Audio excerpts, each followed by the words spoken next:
Saludos amigos y amigas oyentes de Flaxo Radio. Hoy es 3 de noviembre del año 2020, 200 años después de ese movimiento de independencia que tuvo la ciudad de Cuenca. Y ayer, 2 de noviembre del año 2020, cumplía Flaxo Radio nada más y nada menos que 9 años. Día de Difuntos y Independencia de Cuenca. Hoy estamos haciendo un programa especial. Mi nombre es Javier Maca, soy productor general de Flaxo Radio y les envío un abrazo fraterno a todos los hermanos ecuatorianos y latinoamericanos que nos están mirando a esta hora. Gracias por ver este especial y hoy tenemos un tema súper interesante porque vamos a escuchar una charla que hace un año exactamente tuve la oportunidad de dar clases en la Universidad de Cuenca. Por cierto, saludos a la Facultad de Filosofía que me dio la oportunidad de estar trabajando con ellos y gracias a Flaxo también por permitir hacer este acercamiento con el tema de educación superior. Y ahí tuve la oportunidad de escucharle nuevamente a los muchos años, a mi ex profesor, al doctor Manuel Carrasco Vintimilla, quien fuera mi profesor de Historia y Realidad Latinoamericana en la Facultad de Filosofía. Y hago acotación a este pequeño dato porque resulta que ya Manuel, después de casi 15 años, casi 18 años después que le vi, Manuel está ya jubilado de la Universidad de Cuenca. Él era docente de historia y ahora tiene una cátedra abierta justamente sobre historia, ¿no? Entonces él hace un año fue invitado por la Facultad de Filosofía a dictar una charla acerca de la independencia del Ecuador y de Cuenca en ese contexto.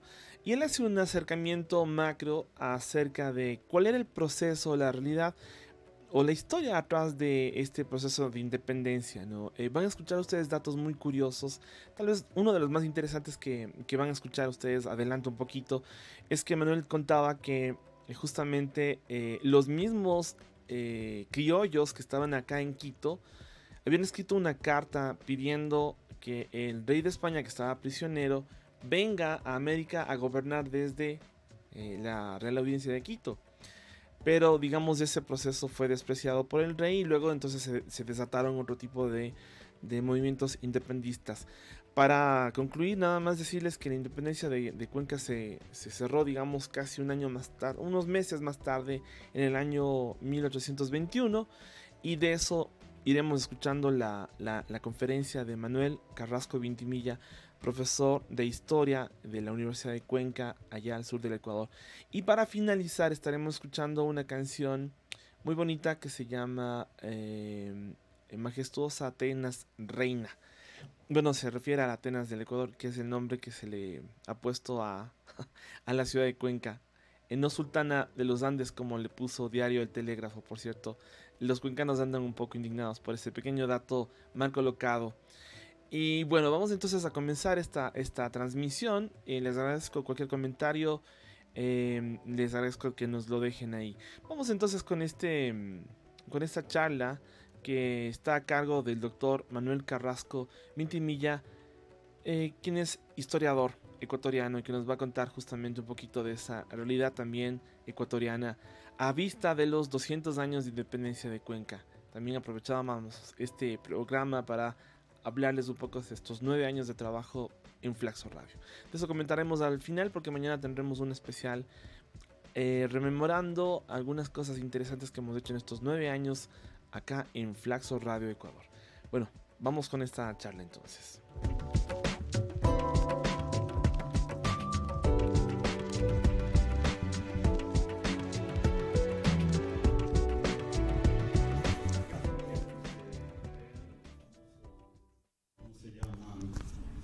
Gracias.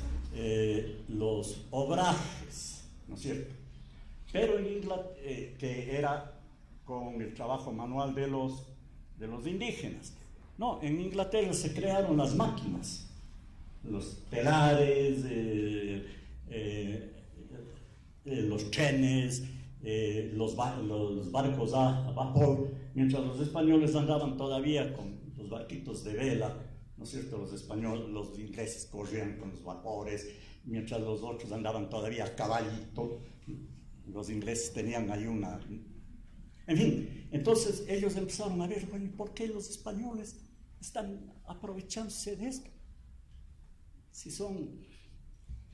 Bueno, Entonces, nosotros vamos pero claro, en la época esa ya no era muy conveniente entrar a guerras y que esto que lo otro, ¿no es cierto? Entonces había que pensar y empezaron a conquistar a los de acá. Hay un problema que a veces no nos han explicado muy claramente. A través de una serie de tratados, ¿no es cierto? Los españoles, por ejemplo, consiguieron que España les ceda Jamaica y parte de las islas comunes del Caribe. Entonces ahí ellos, bueno, primeramente les quitaron el peñón de Gibraltar, que está todavía en manos de los ingleses. ¿Para qué? Porque del peñón de Gibraltar los ingleses controlaban el comercio, la entrada de barcos, de vela y que esto que el otro al Mediterráneo y la salida al Atlántico. Entonces los españoles, que habían sido los dueños del mar, empezaron a perder esto, ¿no es cierto? Les quitaron la entrada y el control, les quitaron el control sobre el mar Caribe, les quitaron el control para pasar por el estrecho de Magallanes, en las Islas Malvinas, que todavía están ahí. Entonces les fueron cercando, ¿no es cierto? Les fueron cercando.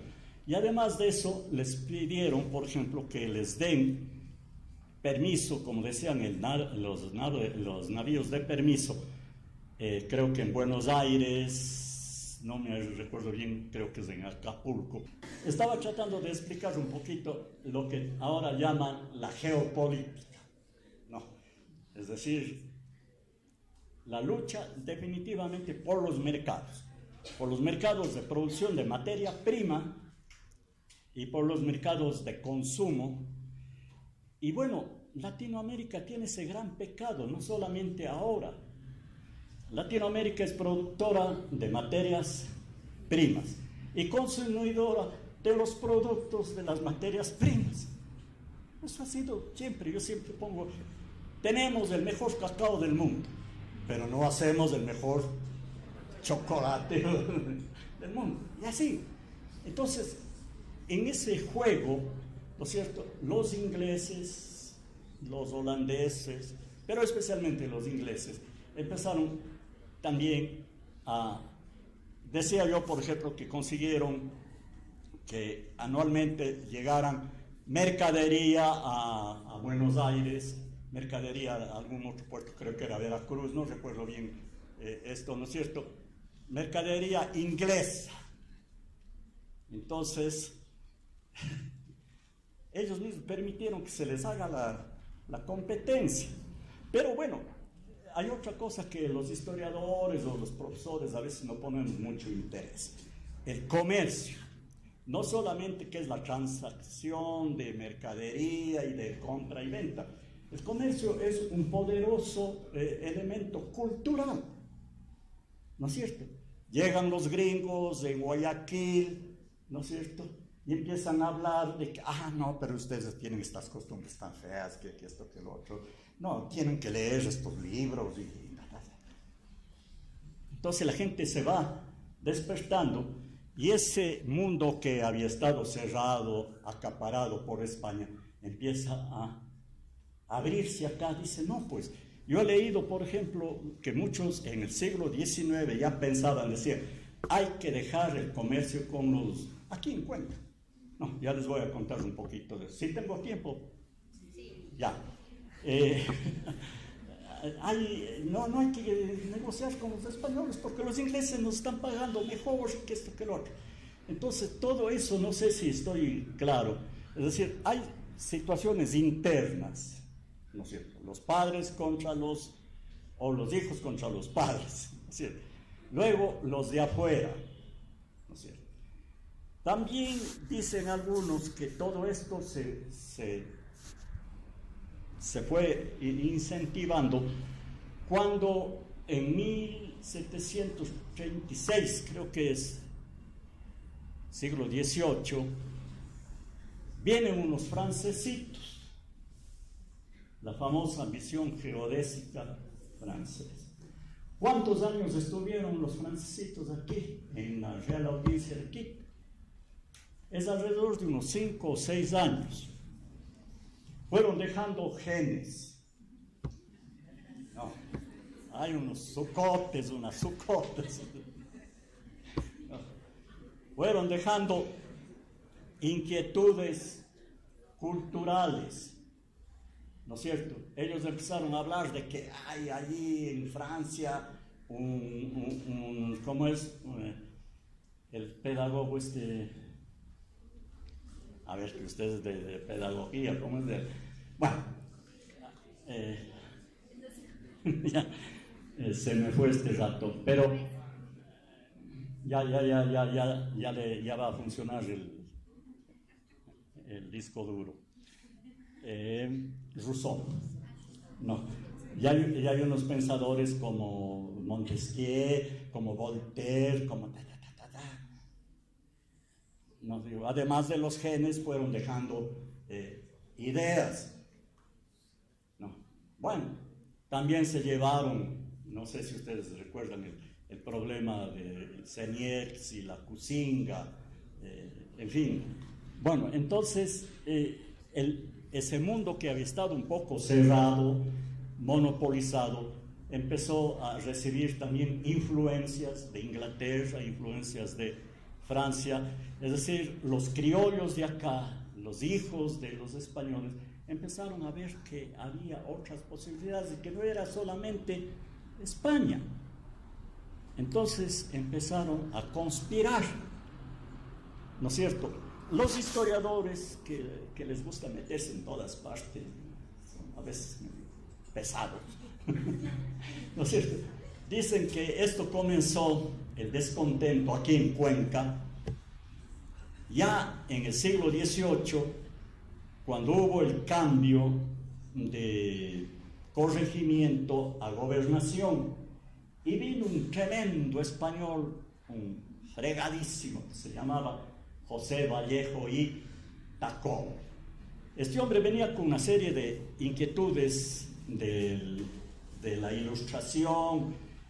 No, comenzó, por ejemplo, en hacer que mejoren las calles de Cuenca, porque las calles de Cuenca eran de tierra, entonces cuando llovía había mucho lodo, cuando era verano, bueno, hasta ahora creo que...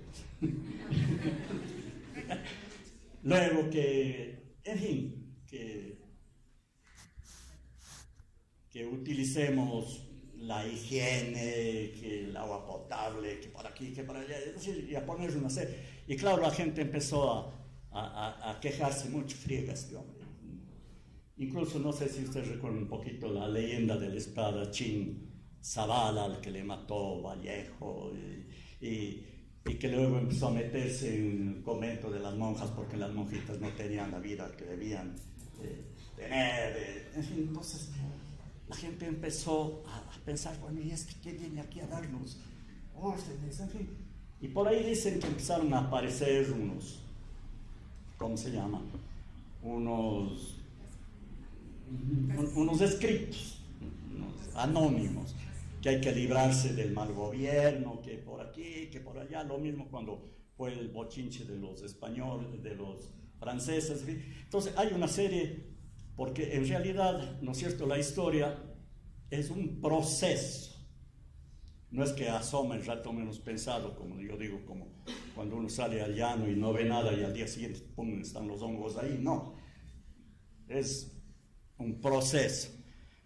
Bueno, en el siglo XVIII parece que ya había este malestar, en fin, pero bueno, de alguna manera se quedaron medio tranquilos, como digo, hasta cuando todo este lío empezó a armarse.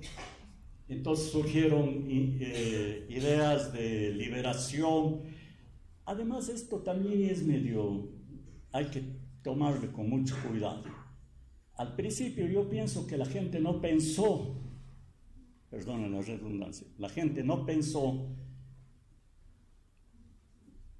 en independizarse, sino en tomar el poder político. En ese entonces había unas ideas generadas por un inglés, no recuerdo este momento, pero era que la soberanía, es decir, la capacidad de gobernar, bueno, no sé si voy a hablar de muchas cosas, En la Edad Media y en el Renacimiento y ya en la Edad Moderna, ¿no es cierto?, se manejaban algunas teorías, es decir, decían, ¿por qué el rey es rey? Entonces unos decían, porque Taita Dios le puso ahí, era el origen divino del gobierno. Otro por ahí, un Nicolás Maquiavelo, decía, no, la capacidad de gobernar está en la virtud del hombre, en el poder del hombre, de imponerse al resto, ¿no es cierto? Eso es bueno, y otros decían, no, el poder viene del pueblo, el soberano es el pueblo. Entonces, esta idea de la soberanía del pueblo, la soberanía, empezó a manejarse ya, como digo, en el siglo XVIII, a través de todos estos Montesquieu y todos que han estudiado, y empezó a manifestarse. Entonces aquí en principio, porque si ustedes leen, por ejemplo, la declaratoria de independencia de Quito, no hay ninguna independencia, y dicen ellos, tomamos el poder para que nuestro bien amado Fernando VII, que está preso de Napoleón Bonaparte, venga a gobernar acá. Entonces, ¿de qué independencia? Pero claro, ahí está el juego. No es que ya nos mandan desde allá, sino nosotros queremos que el rey venga a gobernar aquí. No. Ahora, cuando Fernando regresó ya Napoleón le puso libre, regresó a España y todo, y fueron y le dijeron los chismosos, oye, en América están pensando llevarte a gobernar. Dijo, no, eso a mí no me conviene, yo que me voy a ir a América, no, están locos. Y además estos no saben nada. El que manda aquí soy yo. Entonces los americanos oyen y dicen, no, está equivocado, nosotros fuimos consecuentes con él, ¿no? Y ahora viene con que nosotros no hemos tenido razón. Váyase a la porra, ya. Perdonen la vulgaridad un poquito, ¿no es cierto? Y empieza, por un lado, el Simón Bolívar, por el otro, ¿cómo es? San Martín. Entonces, no sé si voy dando ya un poquito así en el clavo. Es decir, empieza este malestar, en principio, como digo, por la soberanía. Ya cuando el rey no mismo entiende de que tiene, porque hay un asesor de él, el conde de cuantos, que le dice, majestad, déles la libertad, digamos, no la libertad, sino déles el gobierno a los americanos. No, ¿por qué les voy a dar?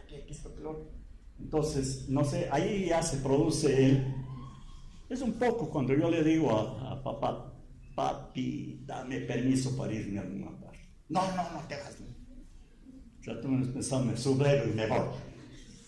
Un poquito así, no sé si es muy sencilla la cosa.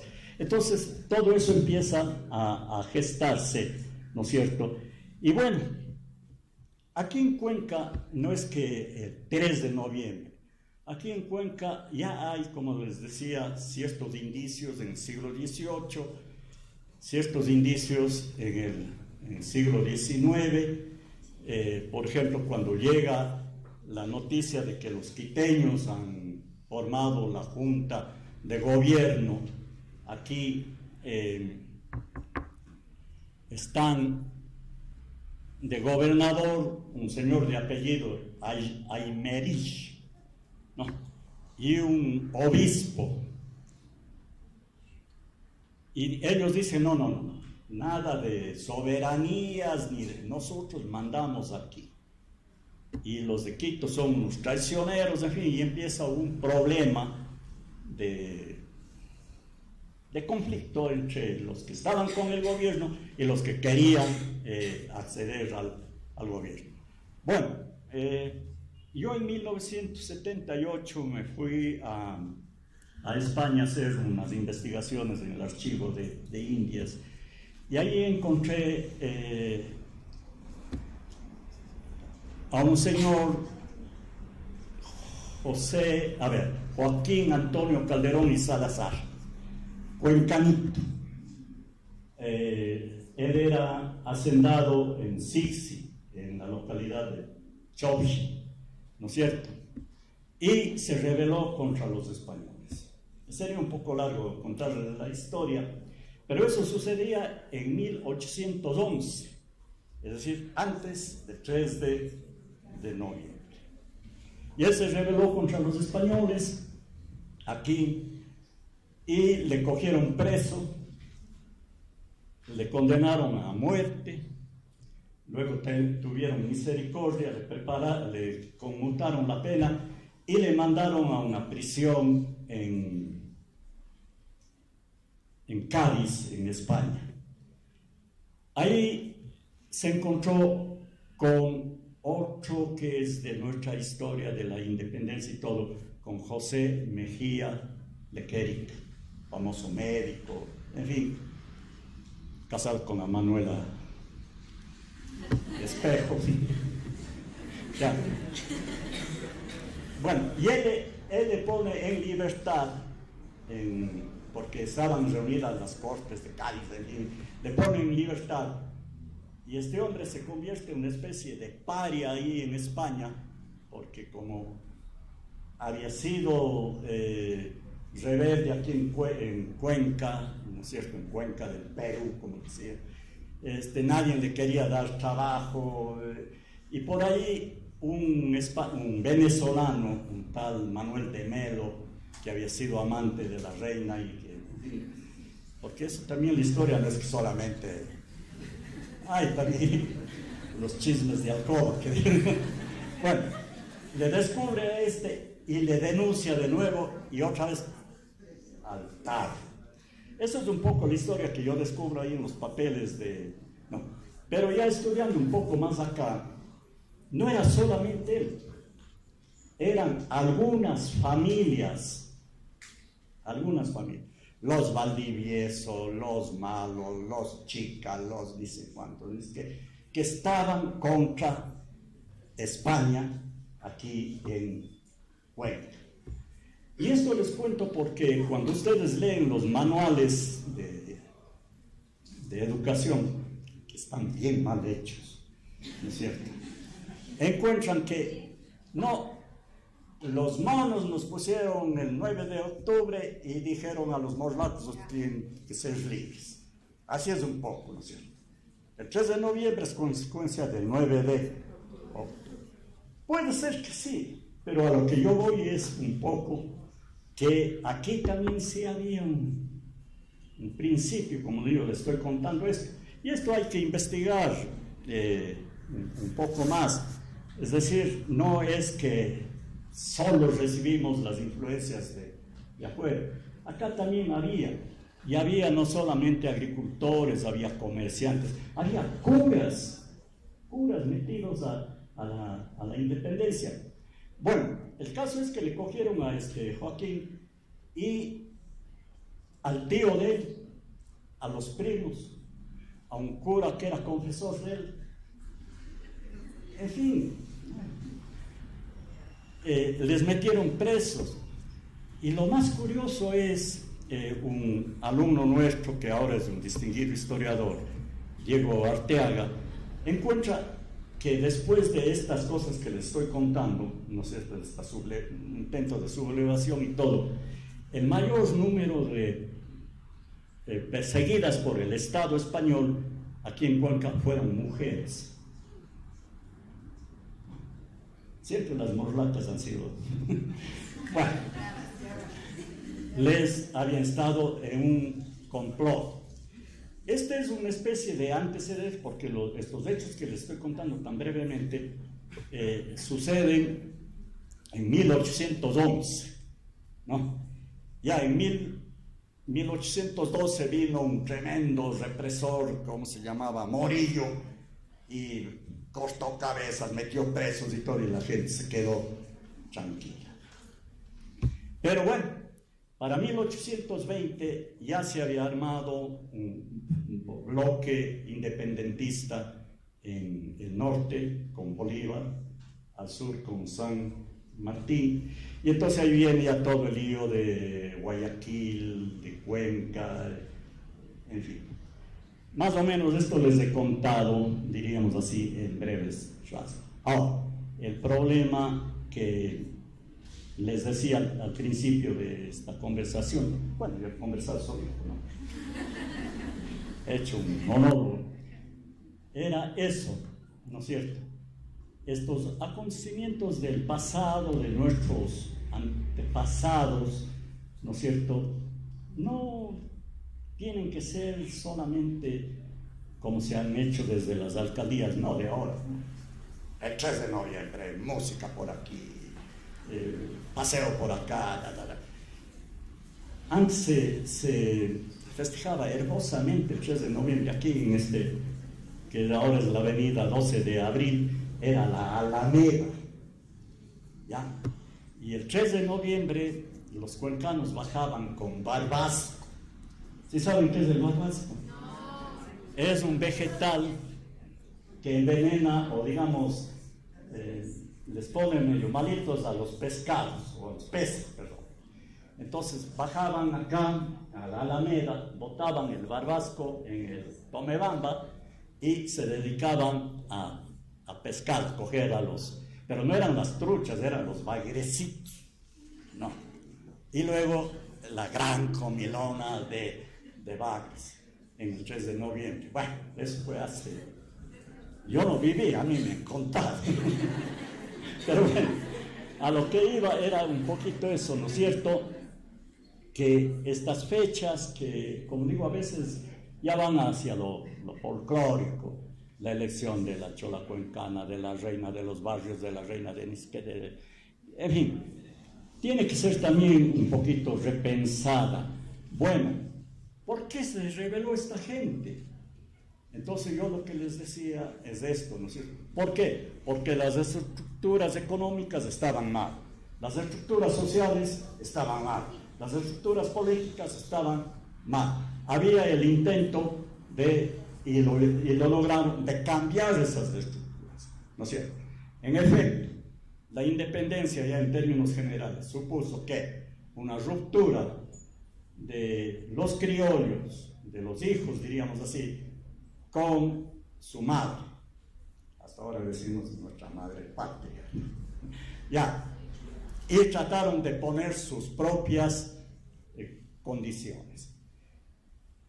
En principio las condiciones estuvieron bien porque, bueno, cambio de gobierno, posibilidad de ya no solamente comerciar con España, sino comerciar con Inglaterra, con Francia, que vengan los gringos a nuestro país y que esto, que lo otro, que vendamos las minas y luego la famosa democracia, porque antes venía uno mandado por el rey, ahora tenemos posibilidades de elegir. Sí hubo cambios, ¿no es cierto? Y esos cambios tuvieron un cierto tiempo de duración.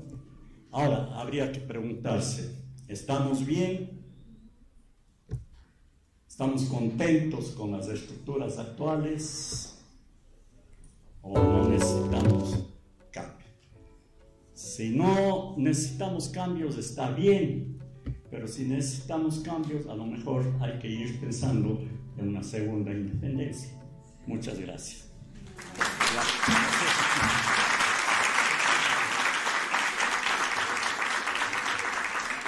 Ahora sí conversemos, o ya no hay tiempo.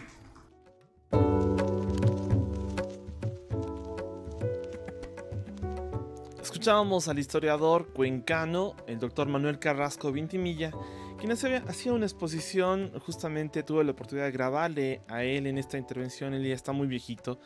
Hacía esta intervención en la Facultad de Filosofía, en el auditorio. Recuerdo que me encontré ahí con algunos profesores y comentaba un poco de que cuando uno va envejeciendo va también siendo a veces más sabio, ¿no? Y él, Manuel, si ustedes se fijaron, al último ha hablado un poco entre comillas, diciendo madre patria, ¿no?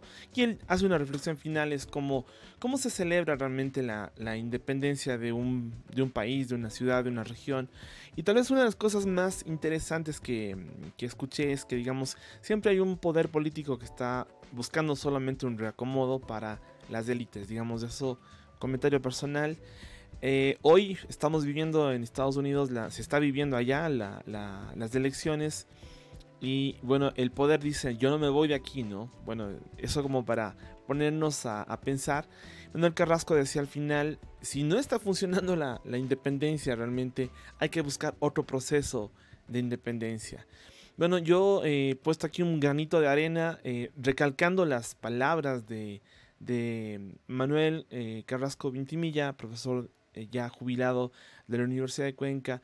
Contaba cómo él, digamos, en sus estudios doctorales, en sus estudios de ido hasta España, etcétera, ¿no? Donde también están estas crónicas de las Indias, donde están muchos registros acerca de qué pasó en esa época en América, ¿no? Creo que es digno de recalcar que, digamos, la historia del país nos permite saber quiénes somos y hacia dónde vamos. Si no estamos conscientes de nuestra propia historia, estamos condenados a repetir los errores. Entonces digo, estos 200 años, no solo ahora, no solo el de Cuenca, sino también el de Guayaquil, ¿sí? Mañana se celebrará en la ciudad de Azogues, que está junto a Cuenca, y el 12, por ejemplo, el 4 de noviembre, disculpas, el 4 de noviembre en Azogues, o sea, mañana, ciudad que está cercana a Cuenca. El 12 de noviembre también otro grito de independencia ya en la ciudad de Ambato. Se celebran también los 200 años de estos episodios independistas, ¿no? Me despido, mi nombre es Javier Magas de Nerica. Les dejo una canción que les decía que se ha hecho en la ciudad de Cuenca, digamos. Este año ha sido muy atípico. Manuel Carrasco decía que se celebraba de otras formas en en épocas pasadas, ¿no? Pero este año sí que es totalmente... ha roto todas las cosas que generalmente uno esperaría. Ha roto, digo, porque las expectativas académicas, comerciales, festivas han cambiado totalmente. Y este año no es este año ha sido terriblemente para remarcar eso. Lo efímero que somos los seres humanos y lo delicados que somos. La historia está corriendo, claro, y este año, a los 200 años, digamos, pienso en eso, ¿no? Resulta que estamos inmiscuidos en un cierre parcial de nuestras actividades cotidianas, ¿no? Me despido, les decía, porque en Cuenca se ha hecho un video muy bonito acerca de este bicentenario, ¿no? El maestro Diego Zamora ha creado una canción que tiene que vinculó a 80 músicos, entre ellos cantantes, instrumentistas, etcétera, y que vamos a escuchar entonces en este cierre que vamos a realizar. Y esperemos que ustedes lo disfruten así como lo disfruté yo. Y si no han visitado la ciudad de Cuenca, tienen que ir, es muy bonita. Esperemos que el próximo año sea mejor que este 2020.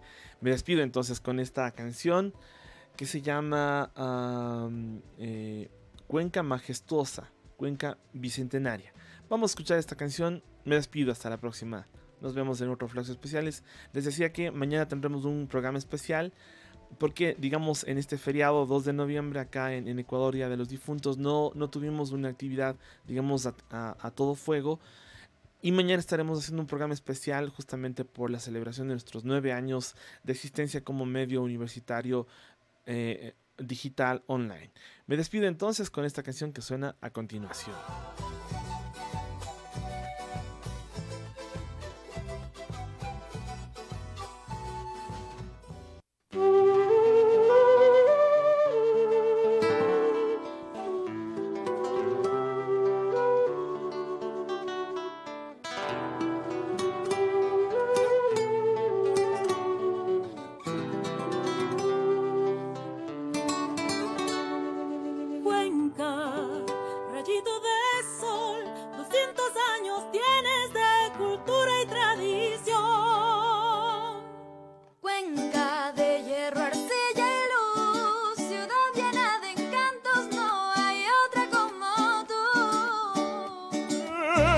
Aquí donde yo nací, por doquiera que vaya, siempre estarás en mí. Hermosa es mi Cuenca, con sus ríos, calles y un hermoso resplandor.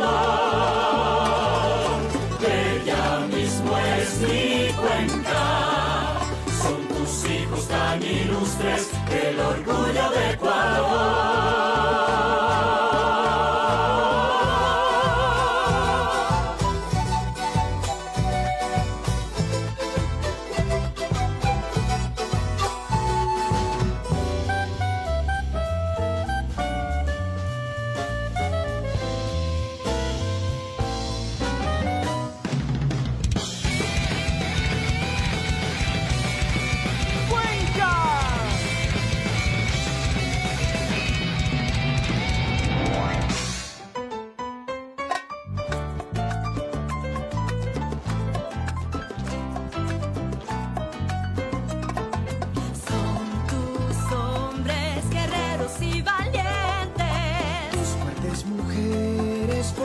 Su presente.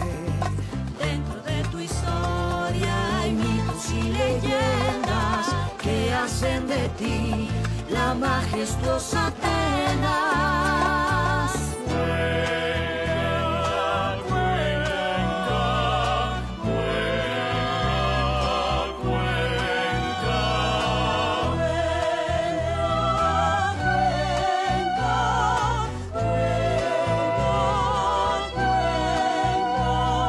La mejor catedral es la que se edifica con flores, con barro que no entiende de figuras. Nacen los cuerpos con una montaña en el pecho, son material de río, siempre tienen pétalos en donde dormir. Reina hermosa de fuentes y flores, mi hermosa, bañada por 4 ríos, mi corazón morlaco te saluda, mi cuenca de los Andes.